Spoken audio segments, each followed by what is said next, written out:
dernière déclaration le territoire est un et indivisible. Et et d'ailleurs boo xoolee ci déclaration c'est la première fois. ma dégg ko mu jël position bu fermé noonu. sur cette question là. maay le premier homme politique casamance boo xam ne. mënuñu fexe ba dugal ci bopp benn Sénégalais ni Ousmane Sonko MFDC la bokk. wala Ousmane Sonko rebelle loolu dama ciy sant yàlla parce que it yàlla daf maa may d'abord damaa bokk fépp yow Sow nga sant saw maam nga ndax saw maam bi jur sama yaay Sow la dëkk Ndiayène Pendaw sama yaay dëkk Xombol sant Ngom may le croisement de tous les Sénégal. La première fois ma dégg ko mu jël position bu fermé noonu sur cette question là. man xaw ma chef rebelle musuma gis chef rebelle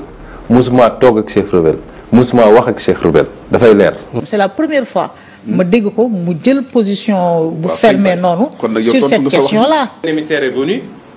un grand homme d'affaires que je ne citerai pas, et je lui ai dit je ne travaillerai jamais avec Macky Sall, je ne serai jamais dans un gouvernement avec Macky Sall, mais je suis prêt à travailler sur une question: le règlement définitif de la crise casamançaise. Et je n'ai pas besoin de poste ou de salaire ou de véhicule.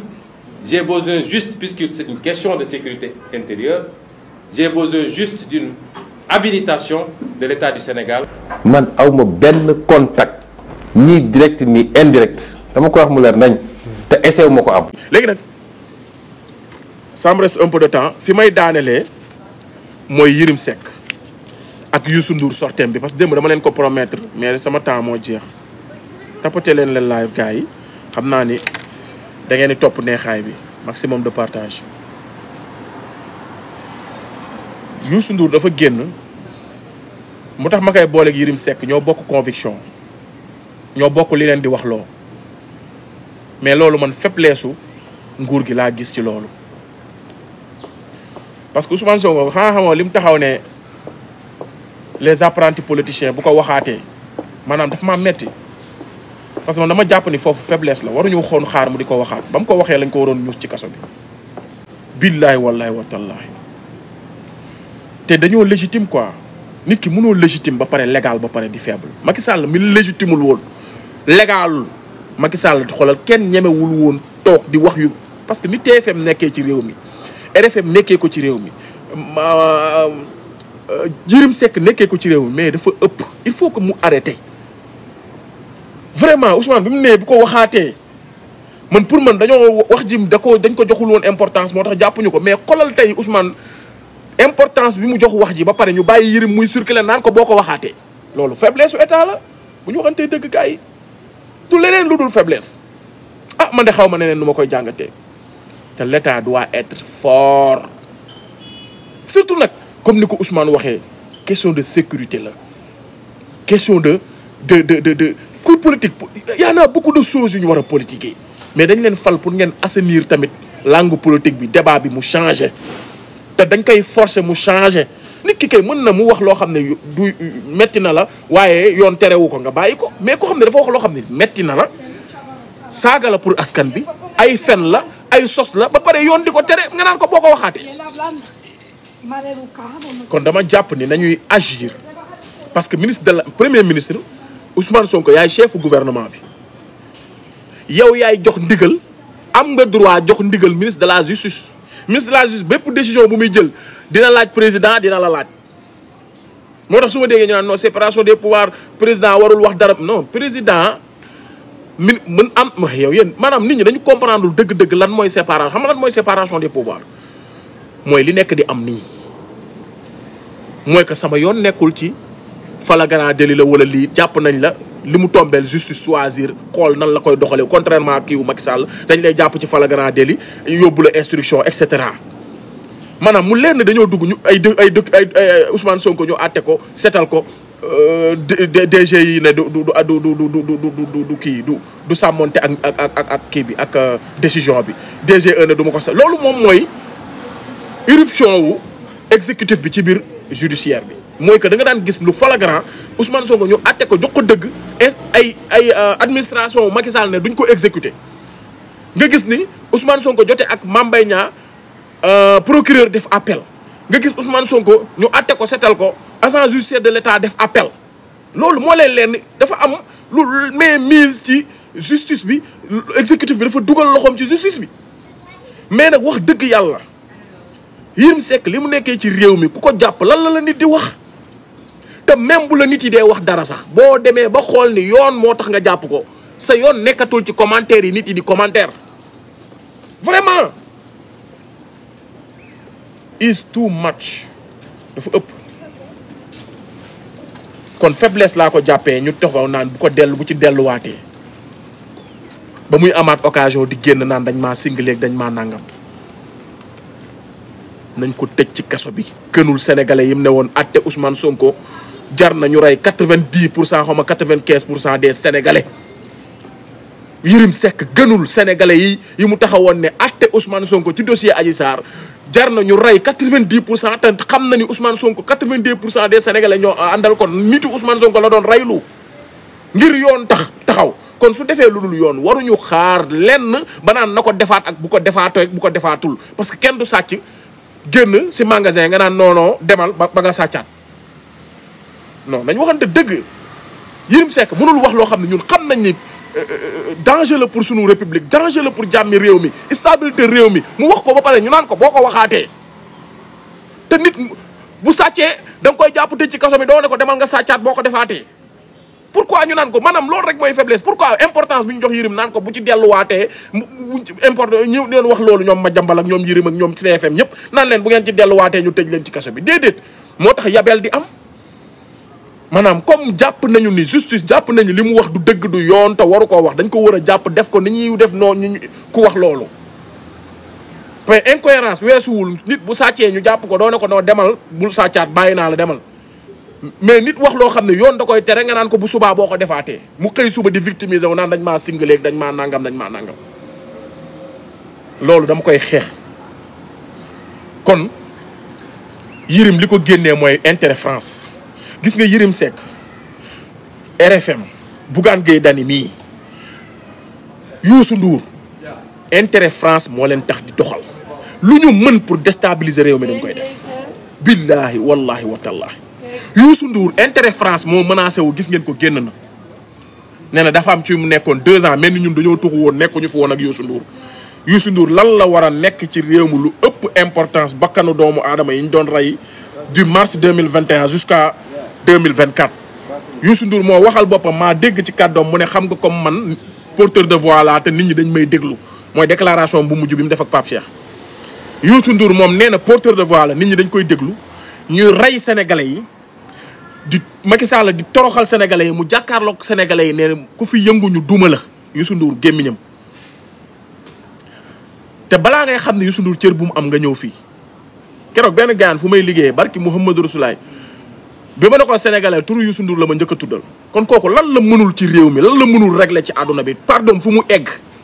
gis nga pétition yi ñuy def yow ay cour pénal international ay Juan Branco Youssou Ndour par kàddoom moo gën a porté kàddu yooyu yëpp gis nga bu taxaw woon askan bi Macky Sall du rey lii mu rey ci askan bi billaay wallaay kaana mi dafa ne ma Youssou Ndour ma ne ko ndax xam nga Akon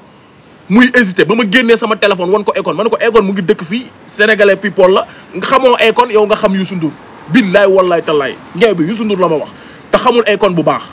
ba ma génneel ko sonwu Akon bi mu naan solo li ma génneel ko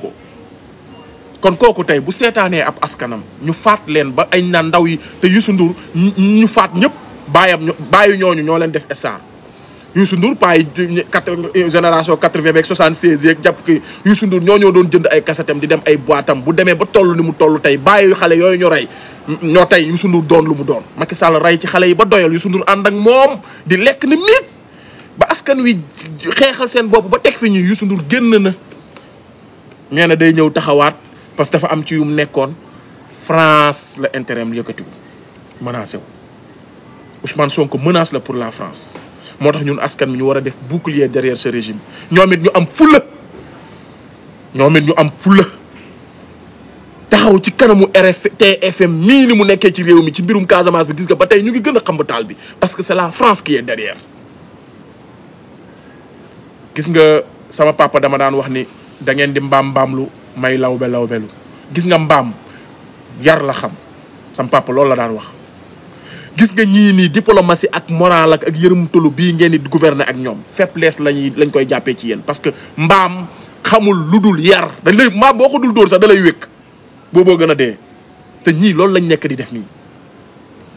kon intérêt France moom moo jug Youssou Ndour nee na album éclairer le monde la koy tuddee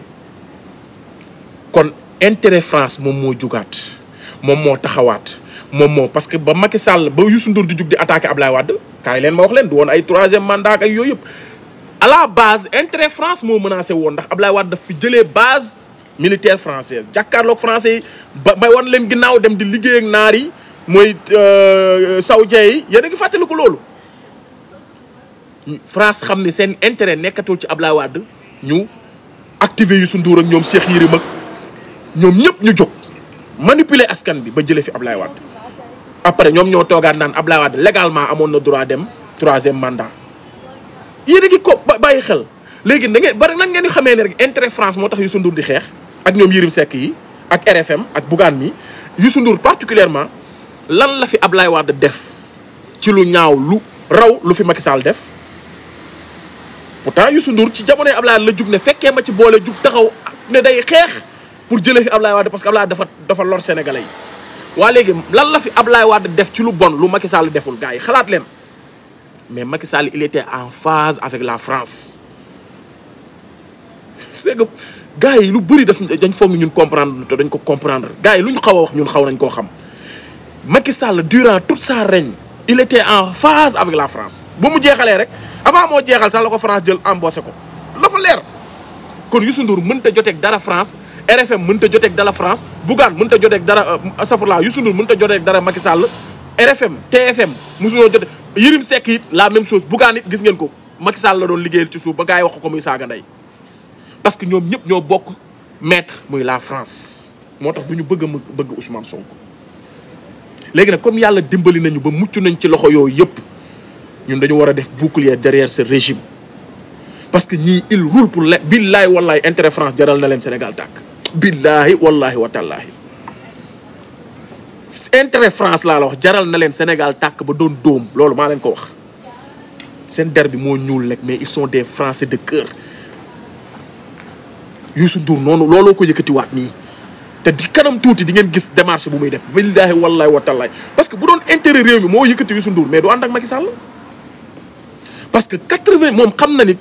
100% sénégalais yi moom xam na ni bu dee sénégalais yi 100% la 90% wu sénégalais yëpp ànd jong Macky Sall moom xam na ko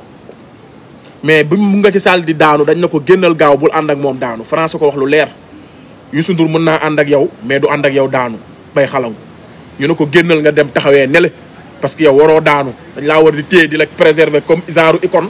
kon nga ñuy defal yenn yi ci suuf par rapport ak tour bi Youssou Ndour am ak dayo bu mu am ak musique bu mu non maanaam France ni muy defee il faut ñu ñuy comprendre ko kon Youssou Ndour il roule pour la France moo tax mu jugaat nii tey ñuy agité coow lii nag li koy dakkal mooy le ministre de la justice le procureur ñu jël seen responsabilité moo gën naan ay boo ko fi waxaateeg boo ko fi defaatee loolu man dama jàpp ni c'est léger pour koo xam ne dafa jiite am réew ku def naka sudul noonu nga naa ko boo ko fi waxaateeg boo ko fi defaatee loolu dafa yomb ba muy génnaat Yérim Seck génnaat di wax Yérim nag mu ngi wax Youssou Ndour mu ngi ñëw bu ñu leen mayee fit dinañ continuer te bu ñu continuer sénégalais yi ci boppam ñooy mujj mer ci yéen parce que ñu nit bëgguñu nag ku yor nguur kuy ut nguur doon gaynde yor nguur bëgg a doon ab pitax wala ab caapa yaayi seen ku jaar sàkk duñ ko nangu bëgg fi teg état de droit wala bëgg fi teg rupture ba tax ñu ñuy yàpp duñ ko nangu wala suñu sécurité ay nit di ko fooyee ngir beneen dëkk duñ ko nangu kon nag encore une fois Casamance du fowukaay peewu jàmm Casamance du fowukaay Sénégal du fowukaay jàmmi Sénégal du fowukaay kon amul benn raison nit wax fi lu mu warta wax ñu naan ko ay boo ko fi waxaateeg boo ko fi defaatee ku ko ci wax nañ ko ma ni nañ ko bank ci gat laa wax bu mu laal suuf ma ni ku ko ci wax nañ la tànk bank la ci gat na ngeen def nag ku am ñaari junni yoo maye mayal ku la neex waaye le 17 nag waaw maa ngaa dem ba beneen maa ngi nuyu gaz